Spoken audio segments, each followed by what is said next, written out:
Good morning, grade 9. How are you all? I hope you all are pretty well and doing studies.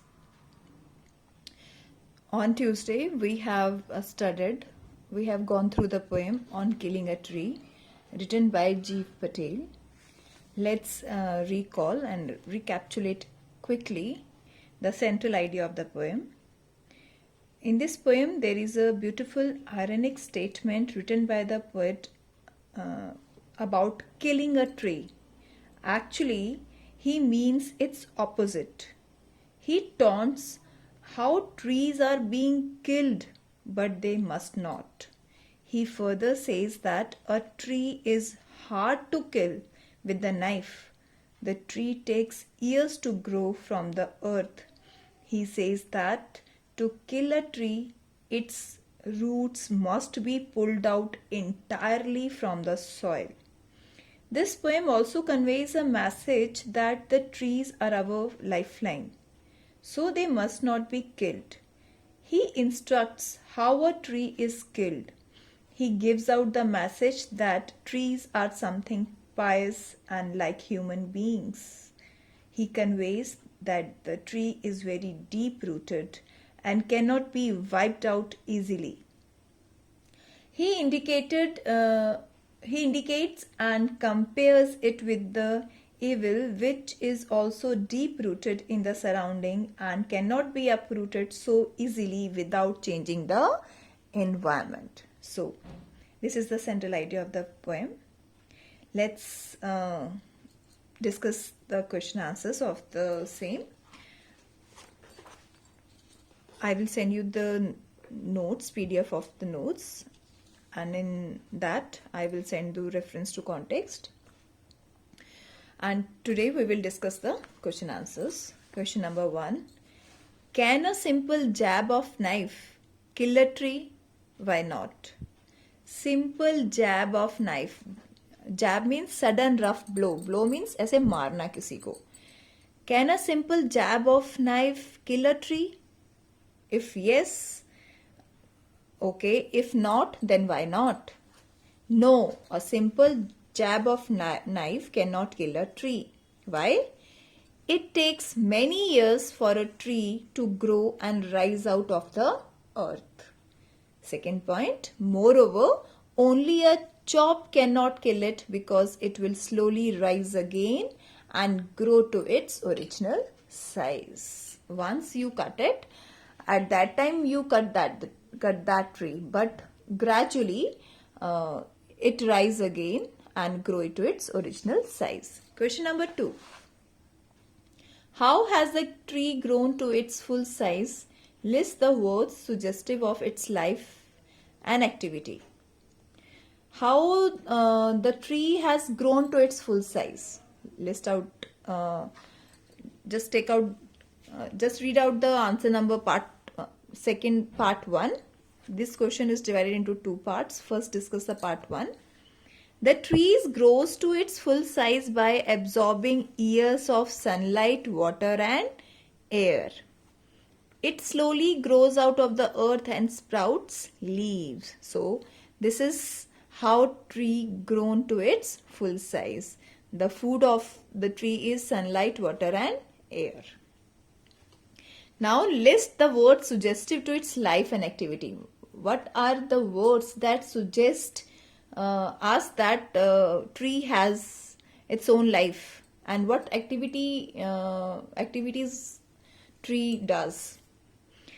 The words suggestive of its life and activity are grown slowly, consuming the earth, rising out of it, feeding upon its crust, absorbing years of sunlight, air, water and sprouting leaves. All these words suggest that a tree has its own life and activity. Now the question number 3. What is the meaning of bleeding bark? What makes it bleed? Now first we will discuss the part 1 of the question. Bark is the external part of a branch of a tree, and bleeding bark refers to the area on the tree trunk where it has been hit with the axe. when we want to cut the tree, we blow a axe on the tree trunk, and वो जो पेड़ के ऊपर छाल होती है ऊपर की जो ब्राउन ब्राउन मोटी, दैट इज कॉल्ड बाक. वो ब्लीड कर रही है. ब्लीडिंग मीन्स उसमें से खून निकल रहा है. So what do you mean by this bleeding बाक? So, bark is the external part of a branch of a tree, and bleeding bark refers to the area on the tree trunk where it has been hit with the axe. When we hit the tree with axe, so a liquid comes out of that trunk. So, that liquid is compared as the bleeding bark. When it is, what makes it bleed? Now, what makes it bleed? When it is cut, some kind of liquid oozes out of it, which is similar to the bleeding that happens when a part of the human body is cut. Okay. Now, question number 4. The poet says no in the beginning of the third stanza. Here, no, the root is no. The root is to be pulled out of the anchoring earth. So, here, from this paragraph, it asked this question. What does he mean by this? Why he said no here? In the beginning of the third stanza, the poet has said no to lay emphasis on the fact that mere chopping of the tree would not kill it. That if we just want to chop the tree, it doesn't mean that we kill the tree. So that's why poet says no in the beginning of the third stanza. Now, question number, and the second point of the tree would grow again and retain its original size. When we cut tree or chop the tree and we leave that tree at that moment, and after some time the tree would grow again and retain to its original size. Question number 5. What is the meaning of anchoring earth and earth cave? First, anchoring earth. The term anchoring earth means that the earth supports the tree firmly, because earth hold the roots firmly. Roots are under the upper crust of the earth. जमीन के नीचे होता है अर्थ, और उसको किसने पकड़ के रखा हुआ है? अर्थ ने, सॉइल ने, and that soil belongs to earth. So the meaning of anchoring earth, जो चीज आपको पकड़ के रखे वो anchor होता है. So that's why the term anchoring earth means that the earth supports the tree firmly. And earth cave. Earth cave refers to the pit in the earth where the roots of the tree bind it firmly to the earth. हम गड्ढा खोदेंगे, whole बनाएंगे, तभी roots बाहर आती है ना.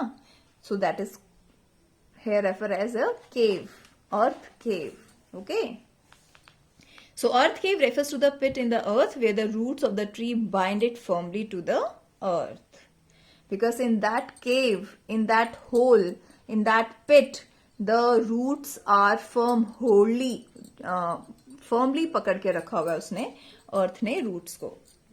Question number 6. What does he mean by the strength of the tree exposed? The strength of the tree exposed means that upon being uprooted, the most sensitive and important part of the tree, that is the roots, will be no longer remain hidden in the earth. That means it was exposed. So, the strength of the tree exposed. The strength of any plant is its roots, and once the roots will be uprooted, the strength of the plant of the tree will be finished. So that is why poet says that the strength of the tree exposed means that upon being uprooted, जब हम उसको उखाड़ देंगे, जब हम उसको निकाल देंगे पॉट से, अर्थ केव से, तो जो उसकी स्ट्रेंथ है, जो रूट्स एक्चुअली ट्रीज या प्लांट्स की स्ट्रेंथ होती हैं, वो एक्सपोज हो जाती हैं, वो सामने आ जाती हैं. What finally kills the tree? The tree dies when it is uprooted. Trees dies only when it is uprooted. When it is detached from the earth, जब उसे अर्थ से अलग कर दिया जाता है. It withers, hardens, twists and finally died. वो सूख जाता है, सख्त हो जाता है, मुड़ जाता है और finally मर जाता है. So this is the end of the poem. on Killing a Tree, written by Jeev Patel. I hope you all have understood this poem very well. Please note down all the question answers in your fair notebook. Checking schedule will be sent to you very soon. So please maintain your notebooks accordingly. Thank you, class. Have a great day.